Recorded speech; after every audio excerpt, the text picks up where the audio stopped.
Hello mga kabuhay, ang tatalakayin natin ay tungkol sa active transport. Ano-ano ba ang iba't ibang uri ng active transport na nagaganap sa loob ng ating cell? Mga kabuhay, may dalawang classification ang transport across the cell membrane. So, merong passive and active transport. Meron po akong bukod na video about passive transport at kung ano-ano ang uri nito. Pero tingnan po natin itong larawan. Sa passive transport, without exerting energy, madali niya pong naibaba yung bilog dito sa bundok. Pero tingnan po natin yung active transport. Sabi po niya, this is tough. So, kailangan po niya ng energy para ma-move uphill yung bagay na hawak-hawak niya against the force of gravity. So meaning mga kabuhay, meron pong mga substances sa loob ng ating katawan na kailangan pong ma-transport sa pamamagitan po ng energy across a cell membrane. Kaya ito po ang meaning ng active transport. Molecules move from an area of low concentration to an area of high concentration. Kaya makikita natin dito sa larawan,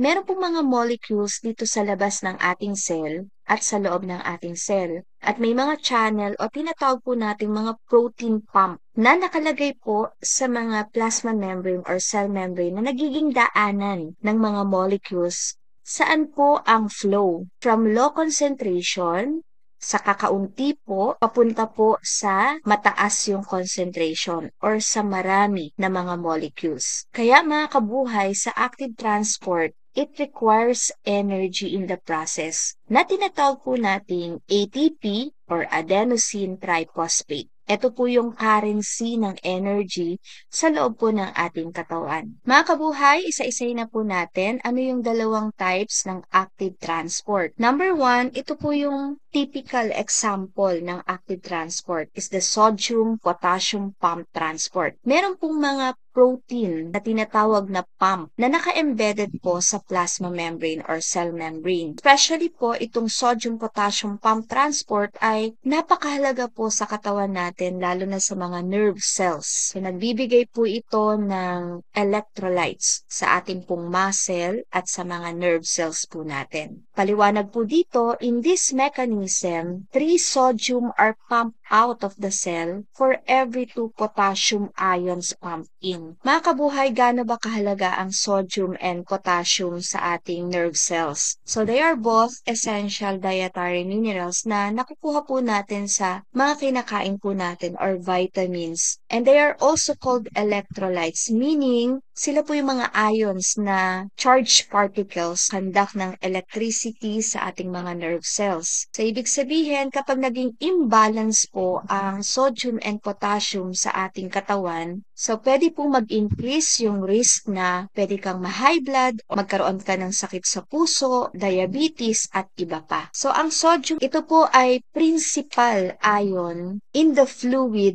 outside of the cell. So, meaning po, ang sodium ay mahalaga sa labas ng ating cell. Kasi meron po tayong tinatawag na extracellular fluid. Ang sodium 10 times ang higher concentration outside of cells than inside of the cell. So itong mga carrier proteins na tinatawag po nating mga pumps, with specific ions or molecules, they can change shape para po makalabas itong mga ions na to. Katulad po ng sodium, ang shape po niya ay bilog. Dito po dadaan yung sodium palabas po ng cell. So, ilang sodium? 3 sodium ions. Mas mataas po ang concentration sa labas ng cell. Sabi nga ho, 10 times. So, meaning po, it moves against the concentration gradient. Paano po siya nag-move, mga kabuhay? Kailangan po ng ATP or energy. So, tingnan naman po natin ang potassium. Ang potassium po is a principal ion in the fluid inside the cell. So, sa loob naman ng cell, mataas ang concentration. 30 times higher inside of cells than outside of the cells. Meaning, potassium move into the cell against the concentration gradient. So, kailangan din po niya ng energy. Ilang potassium po ang kailangan makapasok po sa loob ng ating cell? 2 potassium ions. Kaya tandaan natin mga kabuhay na sa bawat tatlong sodium molecules na lumalabas po sa ating cell, meron pong dalawang potassium ions ang pumapasok sa loob ng ating cell against the concentration gradient at sa tulong po ng ATP or energy. The second type of active transport ay tinatawag pong vesicle transport or bulk transport. Meron pong mga movement, yung mga macromolecules, yung mga malalaking molecules inside and outside sa ating cell na kailangan din po ng energy like protein, polysaccharide or sugars na tinatawag pong bulk transport. Mga kabuhay, meron po itong dalawang uri. Ito po ang endocytosis and exocytosis. So una nating talakayin, what is endocytosis? Meaning, large substances can be taken in by the cell through a process called endocytosis. So meron po itong tatlong uri. Ito ang phagocytosis, pinocytosis, and receptor-mediated endocytosis. So mga kabuhay, isa-isahin po natin. Una, yung phagocytosis. Tinatawag din po itong cell eating. So the cell, which is called a phagocyte, engulfs large solids objects which may be in the form of large molecules or another type of organisms. So magbigay po tayo ng example ng phagocytosis. Katulad po nito, white blood cell or yung mga soldiers ng body natin. So anong ginagawa po niya sa mga bacteria? Ini-engulf niya. Nagkakaroon po ng vesicle, pinches off from the membrane. Tapos, yung pseudopods, no, yung false na arm niya para ma-engulf niya yung bacteria in the form of food vacuole na tinatawag nating phagosome. Solid particles ang ini-engulf ng phagocytosis. Use po itong food vacuole or the phagosome dun sa lysosome, no, na meron po ang mga white blood cell. Tandaan po natin ang lysosome, meron po itong hydrolytic enzymes na pwedeng mag-digest dun sa in-engulf na solid particles ng ating cell, which is the bacteria. Then, kapag po na-digest na, then magkakaroon na po ng tinatawag na exocytosis. Kaya mga kabuhay, ito po ang mga immune cell natin. Yan. So, engulf niya itong bacteria, mga soldiers ng ating body, which is the monocyte. Ang pangalawang uri po ng endocytosis ay tinatawag na pinocytosis or cell drinking. So, the cell takes in small drops of extracellular fluid from the environment. So, makikita natin mga kabuhay, yung mga fluid na nasa labas ng ating cell, which is the extracellular fluid, makita din po natin na nagpo-form din po ito ng vesicle once po na nasa loob na po ng ating cell at nagkakaroon din po ng pinch off, no, from the cell membrane yan, mga hukay. So, example din po ay yung egg cells are nourished by their surroundings through pinocytosis. Tandaan natin mga kabuhay, sa pinocytosis, there is a non-specific process, no, in which the cell takes in whatever solutes that are dissolved in the liquid it envelopes. So, kahit po, third type po ng endocytosis ay tinatawag na receptor-mediated endocytosis.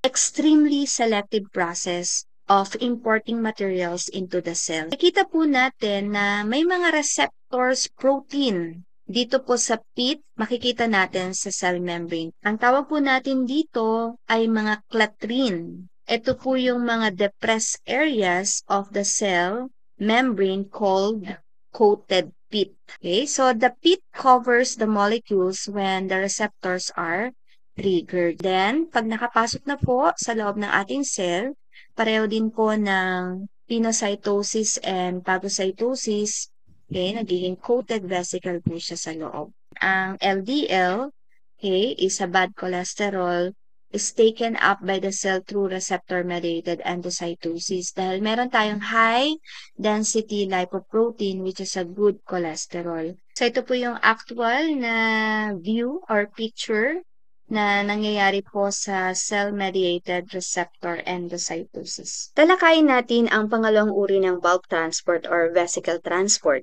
na nangyayari po sa ating cell. Ito ang exocytosis. So, anong meaning?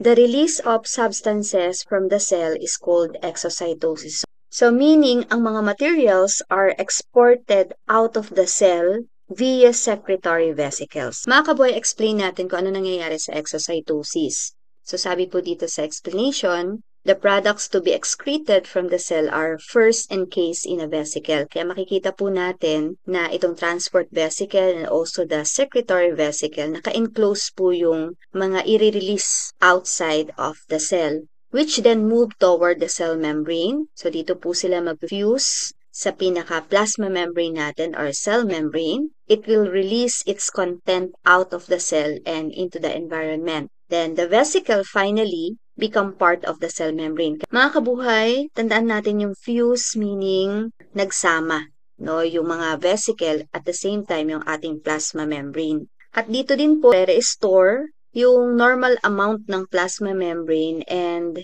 any molecules na nakadissolve po in the fluid contents of this vesicle. So meaning, nare-release yung mga extracellular fluid na tinatawag po nating mga secretion by the process of exocytosis. At tandaan din po natin na meron tayong tatlong uri or tatlong common pathways of exocytosis na nangyayari po sa loob ng ating cell. First is the constitutive exocytosis na piniperform po ito ng lahat ng ating body cells na ito yung proseso na dinideliver nila yung mga membrane protein and lipids to the cell surface, ito po sa cell membrane, and also helps in the elimination of the substances from the cell's exterior.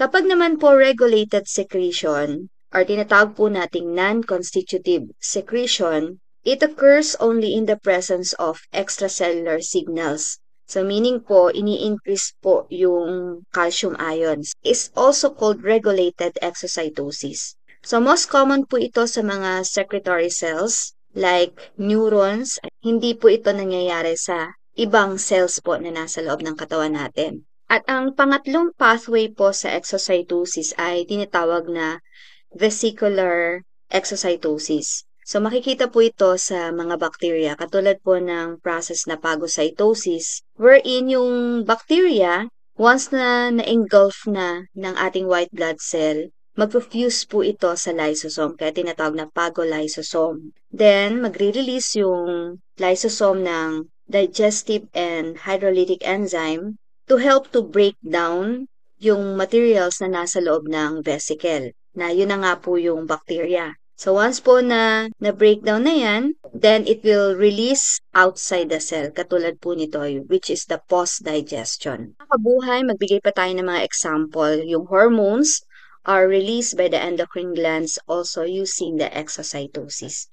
Pati yung mga waste product natin. Mga kabuhay, hanggang dito lamang po ang ating naging talakayan tungkol sa active transport at nalaman po natin na meron tong iba't ibang uri at nagbigay tayo ng mga example. Sana magamit nyo ito sa inyong pag-aaral. Good luck mga kabuhay at huwag po kayo magsawa na makinig sa aking mga educational video. At kung meron po kayong mga isasuggest na mga topic, pwede nyo po akong i-message. Lagi nating tatandaan, ingatan natin ang ating kalusugan. God bless everyone. Bye!